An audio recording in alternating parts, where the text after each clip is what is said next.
The Bible Treasury. A monthly magazine of papers on scriptural subjects.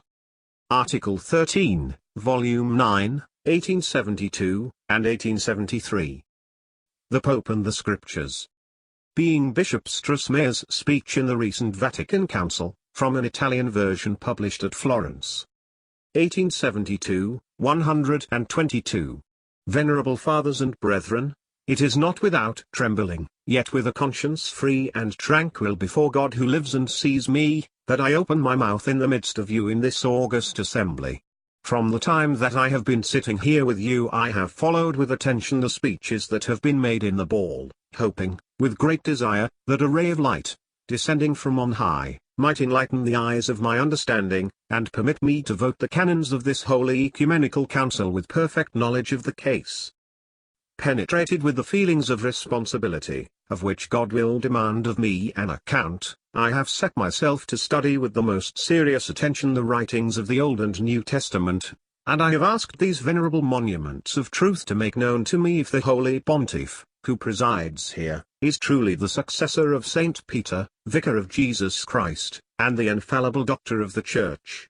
To resolve this grave question I have been obliged to ignore the present state of things, and to transport myself in mind, with the evangelical torch in my hand, to the days when there was neither ultramontanism nor Gallicanism, and in which the Church had for doctors St. Paul, St. Peter, St. James, and St. John, doctors to whom no one can deny the divine authority without putting in doubt that which the Holy Bible, which is here before me, teaches us, and this the Council of Trent has proclaimed as the rule of faith and of morals.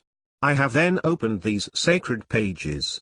Well, shall I dare to say it? I have found nothing either near or far which sanctions the opinion of the ultramontanes. And still more, to my very great surprise, I find in the apostolic days no question of a pope, successor to Saint Peter, and vicar of Jesus Christ, any more than of Mahomet who did not then exist. You, Monsignor Manning, will say that I blaspheme, you, Monsignor Fye, that I am mad. No, Monsignor, I do not blaspheme, and I am not mad. Now, having read the whole New Testament, I declare before God, with my hand raised to that great crucifix, that I have found no trace of the papacy as it exists at this moment. Do not refuse me your attention, my venerable brethren, and with your murmuring and interruptions do not justify those who say, like Father Hyacinth, that this council is nothing, but that our votes have been from the beginning dictated by authority. If such were the case, this august assembly, on which the eyes of the whole world are turned, would fall into the most shameful discredit. If we wish to make it great, we must be free. I thank His Excellency Monsignor Dupanloup, for the sign of approbation which he makes with his head. This gives me courage, and I go on. Reading then the sacred books with that attention with which the Lord has made me capable, I do not find one single chapter, or one little verse, in which Jesus Christ gives to Saint Peter the mastery over the apostles, his fellow workers. If Simon, son of Jonas, had been what we believe His Holiness Pius IX to be today, it is wonderful that he had not said to him, when I have ascended to my Father, you should all obey Simon Peter as you obey me. I establish him my vicar upon earth. Not only is Christ silent on this point, but so little does he think of giving a head to the Church, that when he promises to his apostles to judge the 12 tribes of Israel, Matthew 19 verse 28, he promises them 12, one for each, without saying that among these thrones one shall be higher than the others, which shall belong to Peter. Certainly, if he had wished that it should be so, he would have said it. What do we conclude from this sentence? Logic tells us that Christ did not wish to make St. Peter the head of the Apostolic College. When Christ sent the apostles to conquer the world, to all he gave the promise of the Holy Spirit. Permit me to repeat it. If he had wished to constitute Peter his vicar, he would have given him the chief command over his spiritual army. Christ, so says the Holy Scripture, forbade Peter and his colleagues to reign or to exercise lordship, or to have authority over the faithful like the kings of the Gentiles. St. Luke 22 verse 25, if St. Peter had been elected Pope, Jesus would not have spoken thus, because, according to our tradition, the papacy holds in its hands two swords, symbols of spiritual and temporal power. one thing has surprised me very much. Turning it over in my mind, I said to myself, if Peter had been elected Pope, would his colleagues have been permitted to send him with St. John to Samaria to announce the gospel of the Son of God? What do you think, venerable brethren, if at this moment we permitted ourselves to send His Holiness Pius IX, and His Excellency Mons. Plantier to go to the Patriarch of Constantinople, to pledge him to put an end to the Eastern Schism? But here is another still more important fact. An ecumenical council is assembled at Jerusalem to decide on the questions which divide the faithful. Who would have called together this council if St. Peter had been Pope? St. Peter. Who would have presided at it? St. Peter, or his legates? Who would have formed or promulgated the canons? St. Peter. Well, nothing of this occurred. The apostle assisted at the council, as all the others did, yet it was not he who summed up, but St. James, and, when the decrees were promulgated, it was in the name of the apostles, the elders, and the brethren. Acts 15, is it thus that we do in our church? The more I examine, O venerable brethren, the more I am convinced that in the Scriptures the son of Jonas does not appear to be first. Now, while we teach that the Church is built upon St. Peter, St. Paul, whose authority cannot be doubted, says, in his epistle to the Ephesians, 2 verse 20, it is built on the foundation of the apostles and prophets, Jesus Christ himself being the chief cornerstone. And the same apostle believes so little in the supremacy of St. Peter, that he openly blames those who would say, we are of Paul, we are of Apollos. 1 Corinthians 1 verse 12, as those who say, we are of Peter. If therefore this last apostle had been the vicar of Christ, St. Paul would have taken great care not to censure so violently those who belonged to his own colleagues. The same apostle, counting up the offices of the church, mentions apostles, prophets, evangelists, doctors, and pastors. Is it to be believed, my venerable brethren, that St. Paul, the great apostle of the Gentiles, would have forgotten the first of these offices, the papacy, if the papacy had been of divine institution? The forgetfulness appeared to me to be as impossible as if an historian of this council were not to mention one word of His Holiness Pius IX. Several voices, silence, heretic, silence, calm yourselves, my brethren, I have not yet finished. Forbidding me to go on, you show yourselves to the world to do wrong, and to shut the mouth of the smallest member of this assembly. I continue. The Apostle Paul makes no mention, in any of his letters directed to the various churches, of the primacy of Peter. If this primacy had existed, if in one word the church had in its body a supreme head infallible in teaching, would the great apostle of the Gentiles have forgotten to mention it? What do I say? He would have written a long letter on this all-important subject.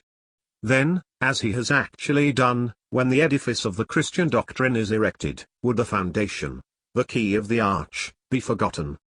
Now, unless you hold that the Church of the Apostles was heretical, which none of us would either desire or dare to say, we are obliged to confess that the Church has never been more beautiful, more pure, or more holy, than in the days when there was no Pope. Cries of it is not true, it is not true, let not Monsignor de Laville say, no. Since, if any of you, my venerable brethren, should dare to think that the Church which has today a Pope for its head is more in the faith, more pure in its morals than the Apostolic Church, let him say it openly in the face of the universe, since this enclosure is the center from which our words fly from pole to pole. I go on. Neither in the writings of St. Paul, St. John, nor St. James, have I found a trace or germ of the papal power. St. Luke, the historian of the missionary labors of the apostles, is silent on this all-important point. The silence of these holy men, whose writings make part of the canon of the divinely inspired scriptures, has appeared to me burdensome and impossible. If Peter had been Pope, and as unjustifiable as if Thiers, writing the history of Napoleon Bonaparte, had omitted the title of Emperor. I see here before me a member of the assembly, who says, pointing at me with his finger, there is a schismatic bishop who has got among us under false colors. No, no, my venerable brethren, I have not entered this august assembly as a thief, by the window, but by the door like yourselves. My title of bishop gave me a right to it, as my Christian conscience forces me to speak and to say that which I believe to be true. What has surprised me most, and what moreover is capable of demonstration, is the silence of St. Peter. If the apostle had been what we proclaim him to be, that is, the vicar of Jesus Christ on earth, he surely would have known it. If he had known it, how is it that not once did he act as Pope? He might have done it on the day of Pentecost, when he pronounced his first sermon, and did not do it, neither in the 2 letters directed to the Church. Can you imagine such a Pope, my venerable brethren, if St. Peter had been Pope? Now, if you wish to maintain that he was the Pope, the natural consequence arises that you must maintain that he was ignorant of the fact. Now, I ask whoever has a head to think, and a mind to reflect, are these 2 suppositions possible? To return, I say, while the apostle lived, the Church never thought that there could be a Pope. To maintain the contrary, all the sacred writings must have been thrown to the flames, or entirely ignored. But it is said on all sides, was not St. Peter at Rome? Was he not crucified with his head down? Are not the pulpits in which he taught, the altars at which he said the Mass, in this eternal city? St. Peter having been at Rome, my venerable brethren, rests only on tradition.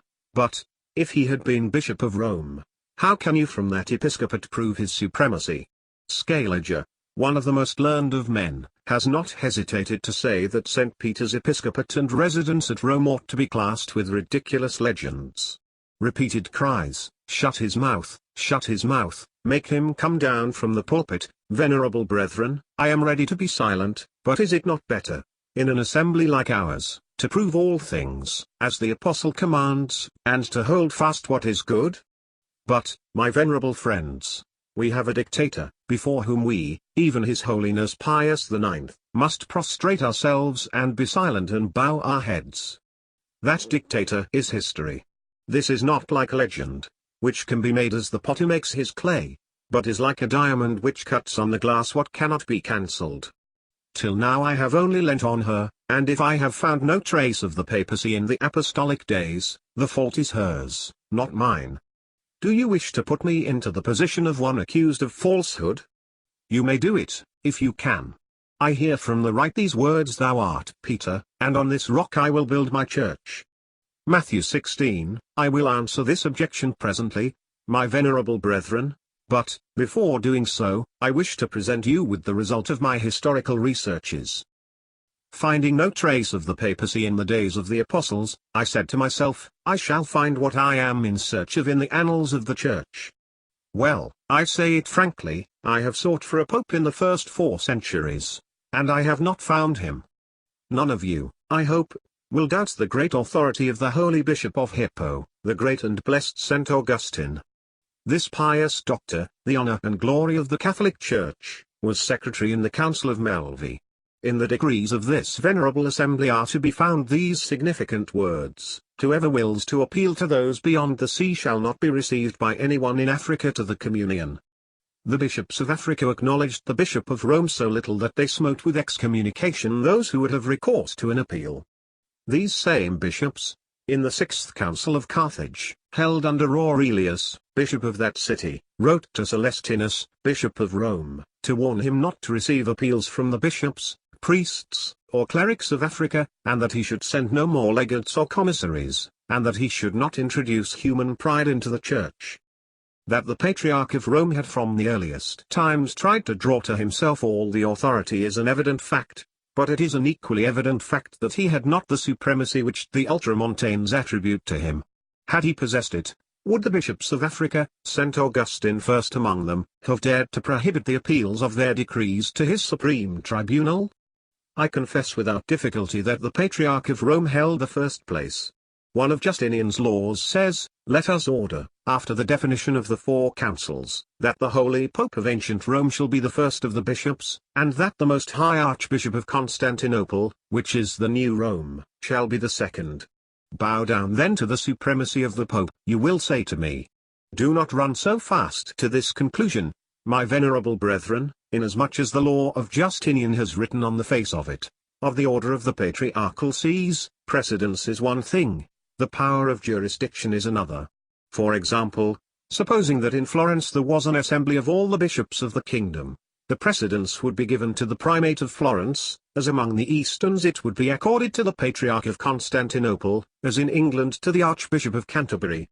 But neither the first, nor the second, nor the third, could deduce from the position assigned to him a jurisdiction over his colleagues. The importance of the bishops of Rome proceeded not from a divine power, but from the importance of the city in which they had their seat. Monsignor Darboy is not superior in dignity to the Archbishop of Avignon, but, in spite of that, Paris gives him a consideration which he would not have, if, instead of having his palace on the bank of the Seine, he had it on that of the Rhone. That which is true in the religious order is the same in civil and political matters. The prefect of Rome is not more a prefect than he is of Pisa, but civilly and politically he has a greater importance. I have said that from the very first centuries the Patriarch of Rome aspired to the universal government of the Church. Unfortunately he very nearly reached it, but he had not succeeded assuredly in his pretensions, for the Emperor Theodosius II made a law by which he established that the Patriarch of Constantinople should have the same authority as he of Rome, leg. Cod. De Sacre, etc. The fathers of the Council of Chalcedon put the bishops of the New and the Old Rome in the same order on all things, even ecclesiastical. Canticle 28. The Sixth Council of Carthage forbade all the bishops to take the title of Prince of the Bishops or Sovereign Bishop. As for this title of Universal Bishop, which the popes took later, St. Gregory I, believing that his successors would never think of adorning themselves with it, wrote these remarkable words: "None of my predecessors has consented to take this profane name, for when a patriarch gives himself the mime of universal, the title of patriarch suffers discredit. Far be it then from Christians to desire to give themselves a title which brings discredit upon their brethren." The words of St. Gregory are directed to his colleagues of Constantinople, who pretended to the primacy of the Church. Pope Pelagius II calls John, Bishop of Constantinople, who aspired to the high priesthood, impious and profane. "Do not care," he said, "for the title of universal, which John has usurped illegally. Let none of the patriarchs take this profane name, for what misfortunes may we not expect, if among the priests such elements arise? They would get what has been foretold for them. He is the king of the sons of pride." Pelagius II, Letter 13. These authorities, and I might add 100 more of equal value, do they not prove, with a clearness equal to the splendor of the sun at midday, that the first bishops of Rome were not till much later recognized as universal bishops and heads of the Church? And, on the other hand, who does not know that, from the year 325, in which the First Council of Nice was held, down to 580, the year of the Second Ecumenical Council of Constantinople, among more than 1,109 bishops who assisted at the first 6 general councils there were not more than 19 Western bishops? Who does not know that the councils were convoked by the emperors without informing, and sometimes against the wish of, the Bishop of Rome? That Hosius, Bishop of Cordova, presided at the First Council of Nice, and edited the canons of it? The same Hosius presided afterwards at the Council of Sardica, excluding the legates of Julius, Bishop of Rome. I say no more, my venerable brethren, and I come now to speak of the great argument, which you mentioned before, to establish the primacy of the Bishop of Rome by the rock, Petra. If this were true, the dispute would be at an end, but our forefathers, and they certainly knew something, did not think of it as we do.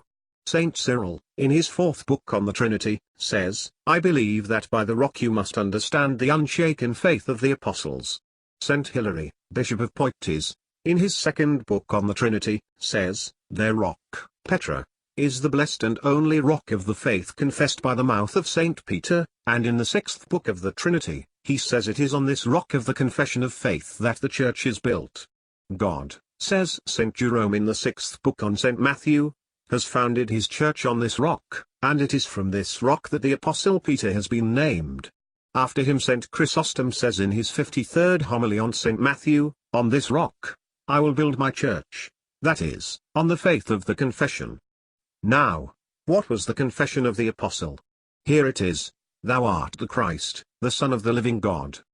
Ambrose, the holy Archbishop of Milan, on the 2nd chapter of the Ephesians, St. Basil of Seleucia, and the Fathers of the Council of Chalcedon, teach exactly the same thing. Of all the doctors of Christian antiquity, St. Augustine occupies one of the first places for knowledge and holiness. Listen then to what he writes in his second treatise on the first epistle of St. John. What do the words mean? I will build my church on this rock. On this faith, on that which said, Thou art the Christ, the Son of the living God. In his 124th treatise on St. John, we find this most significant phrase, On this rock which thou hast confessed I will build my church, since Christ was the rock. The great bishop believed so little that the church was built on St. Peter that he said to the people in his 13th sermon, Thou art Peter, and on this rock, Petra, which thou hast confessed, on this rock which thou hast known, saying, Thou art Christ, the Son of the living God. I will build my church, upon myself, who am the Son of the living God. I will build it on me, and not me on thee. That which St. Augustine thought upon this celebrated passage was the opinion of all Christendom in his time. Therefore, to resume, I establish, 1. That Jesus has given to his apostles the same power that he gave to St. Peter. 2. That the apostles never recognized in St. Peter the vicar of Jesus Christ and the infallible doctor of the Church. 3. That St. Peter never thought of being pope and never acted as if he were pope. 4. That the councils of the first 4 centuries, while they recognized the high position which the Bishop of Rome occupied in the Church on account of Rome, only accorded to him a preeminence of honor, never of power or of jurisdiction. 5. That the Holy Fathers, in the famous passage, Thou art Peter, and on this rock I will build my church, never understood that the church was built on Peter, super Petrum, but on the rock, super Petrum, that is, on the confession of the faith of the apostle. I conclude victoriously, with history, with reason, with logic, with good sense, and with a Christian conscience, that Jesus Christ did not confer any supremacy on St. Peter, and that the bishops of Rome did not become sovereigns of the Church, but only by confiscating one by one all the rights of the episcopate. Voices, silence, impudent Protestant. Silence, no, I am not an impudent Protestant. History is neither Catholic, nor Anglican, nor Calvinistic, nor Lutheran, nor Arminian, nor Schismatic Greek nor Ultramontane.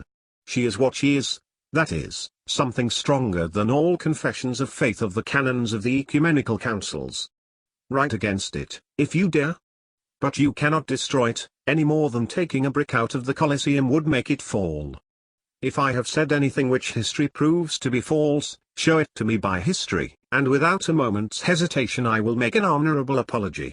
But be patient, and you will see that I have not said all that I would or could, and even were the funeral pile waiting for me in the place of St. Peter's, I should not be silent, and I am obliged to go on.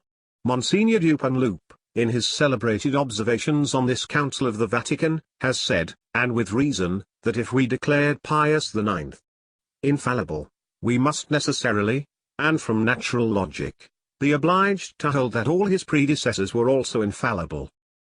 Well, then, venerable brethren, here history raises its voice with authority to assure us that some popes have erred. You may protest against it or deny it as you please, but I will prove it. Pope Victor, 192, first approved of Montanism, and then condemned it. Marcellinus, 296, 303, was an idolater. He entered into the temple of Vesta, and offered incense to the goddess. You will say that it was an act of weakness, but I answer, a vicar of Jesus Christ dies rather than become an apostate. Liberius, 358, consented to the condemnation of Athanasius, and made a profession of Arianism, that he might be recalled from his exile and reinstated in his see. Honorius, 625, adhered to Monothelitism. Father Gregory has proved it to demonstration. Gregory I, 578-90, calls anyone Antichrist who takes the name of Universal Bishop, and contrariwise Boniface III, 607-8, made the parricide Emperor Phocas confer that title upon him. Paschal II, 1088-99, and Eugenius III, 1145-53, authorized dueling. Julius II, 1509, and Pius IV, 1560, forbade it. Eugenius IV, 1431-39, approved of the Council of Bâle and the restitution of the chalice to the Church of Bohemia, Pius II. 1458, revoked the concession. Hadrian II. 867-872, declared civil marriages to be valid. Pius VII. 1823, condemned them. Sixtus V. 1585-90, published an edition of the Bible, and by a bull recommended it to be read. Pius VII. Condemned the reading of it. Clement XIV. 1721, abolished the order of the Jesuits, permitted by Paul III, and Pius VII. Re-established it. But why look for such remote proofs? Has not our Holy Father here present, in his bull which gave the rules for this council, in the event of his dying while it was sitting, revoked all that in past times may be contrary to it, even when that proceeds from the decisions of his predecessors? And certainly, if Pius IX has spoken ex cathedra, it is not when, from the depths of his sepulchre, he imposes his will on the sovereigns of the Church. I should never finish, my venerable brethren, if I were to put before your eyes the contradictions of the popes in their teaching. If then you proclaim the infallibility of the actual pope, you must either prove, that which is impossible, that the popes never contradicted each other, or else you must declare that the Holy Spirit has revealed to you that the infallibility of the papacy only dates from 1870. Are you bold enough to do this? Perhaps the people may be indifferent, and pass by theological questions which they do not understand, and of which they do not see the importance, but though they are indifferent to principles, they are not so to facts. Do not then deceive yourselves. If you decree the dogma of papal infallibility, the Protestants, our adversaries, will mount in the breach, the more bold that they have history on their side, whilst we have only our own denial against them. What can we say to them when they show up all the bishops of Rome from the days of Luke to His Holiness Pius IX? Ah! If they had all been like Pius IX, we should triumph on the whole line, but alas! It is not so. Cries of silence, silence, enough, enough, do not cry out, Monsignori. To fear history is to own yourself conquered, and, moreover, if you made the whole waters of the Tiber pass over it, you would not cancel a single page. Let me speak, and I will be as short as it is possible on this most important subject.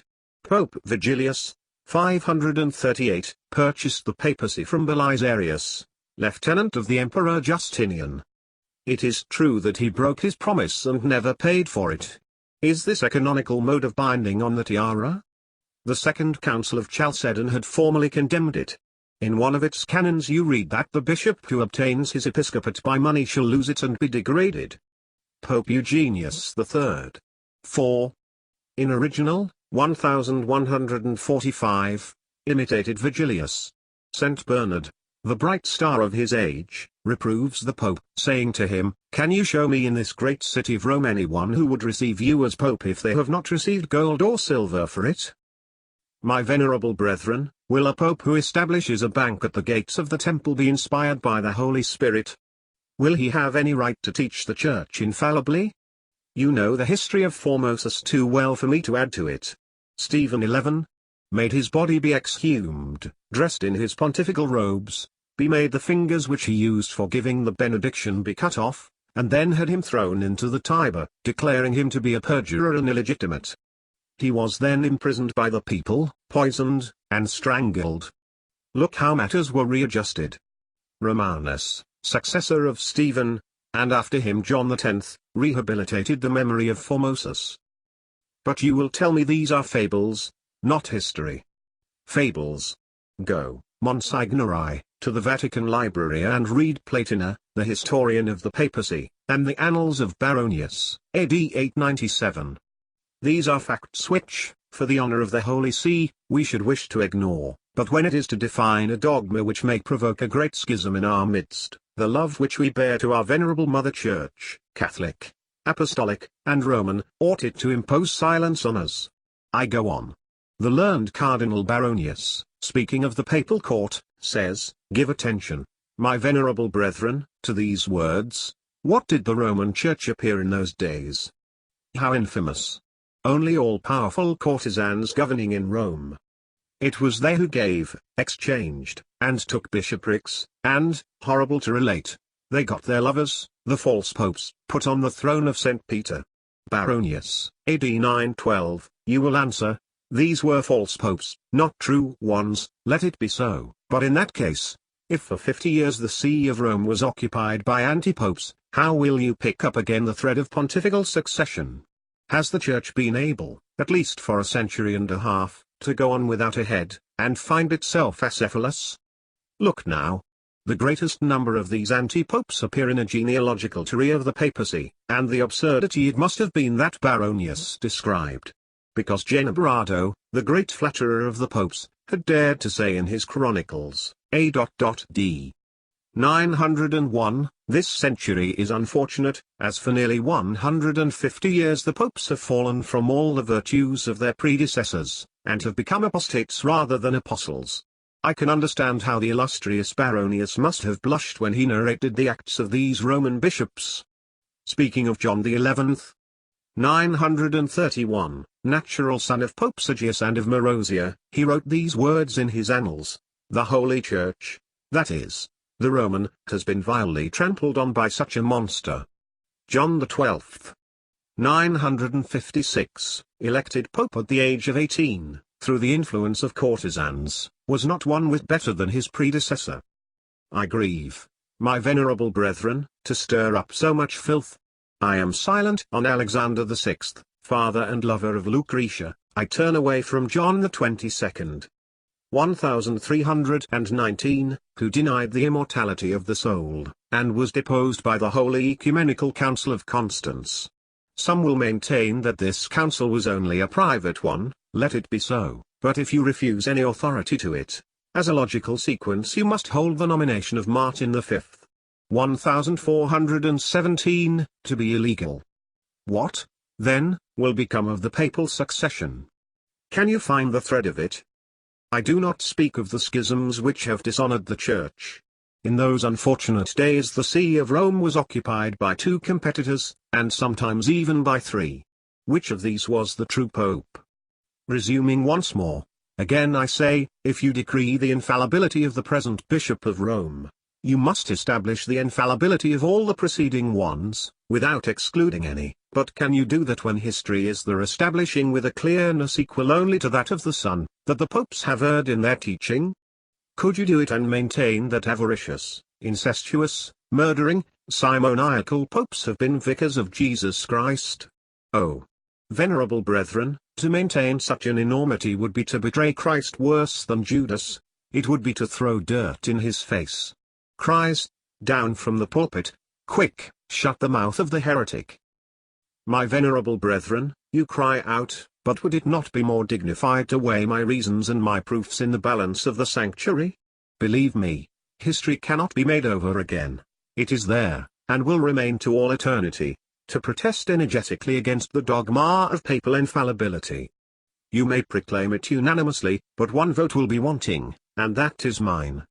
The true faithful, Monsignori, have their eyes on us, expecting from us a remedy for the innumerable evils which dishonor the Church. Will you deceive them in their hopes? What will not our responsibility before God be, if we let this solemn occasion pass which God has given us to heal the true faith? Let us seize it, my brethren. Let us arm ourselves with a holy courage. Let us make a violent and generous effort. Let us turn to the teaching of the apostles, since without that we have only errors, darkness, and false traditions. Let us avail ourselves of our reason and of our intelligence to take the apostles and prophets as our only infallible masters with reference to the question of questions, what must I do to be saved? When we have decided that, we shall have laid the foundation of our dogmatic system firm and immovable on the rock, lasting and incorruptible, of the divinely inspired Holy Scriptures. Full of confidence, we will go before the world, and, like the Apostle Paul, in presence of the free thinkers, we will know none other than Jesus Christ, and Him crucified. We will conquer through the preaching of the folly of the cross, as Paul conquered the learned men of Greece and Rome, and the Roman Church will have its glorious 89. Clamorous cries, get down! Out with the Protestant, the Calvinist, the traitor of the Church. Your cries, Monsignori, Do not frighten me. If my words are hot, my head is cool. I am neither of Luther, nor of Calvin, nor of Paul, nor of Apollos, but of Christ. Renewed cries, anathema, anathema. To the apostate, anathema. Monsignori, anathema. You know well that you are not protesting against me, but against the holy apostles under whose protection I should wish this council to place the church. Ah!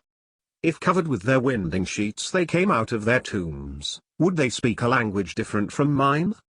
What would you say to them when by their writings they tell you that the papacy had deviated from the gospel of the Son of God, which they have preached and confirmed in so generous a manner by their blood? Would you dare say to them, we prefer the teaching of our own popes, our Bellarmine, our Ignatius Loyola, to yours? No, no, 1,000 times no. Unless you have shut your ears that you may not hear, closed your eyes that you may not see, blunted your mind that you may not understand. Ah! If he who reigns above wishes to punish us, making his hand fall heavy on us, as he did on Pharaoh, he has no need to permit Garibaldi's soldiers to drive us away from the eternal city. He has only to let them make Pius IX a god, as we have made a goddess of the Blessed Virgin. Stop, stop, venerable brethren, on the odious and ridiculous incline on which you have placed yourselves.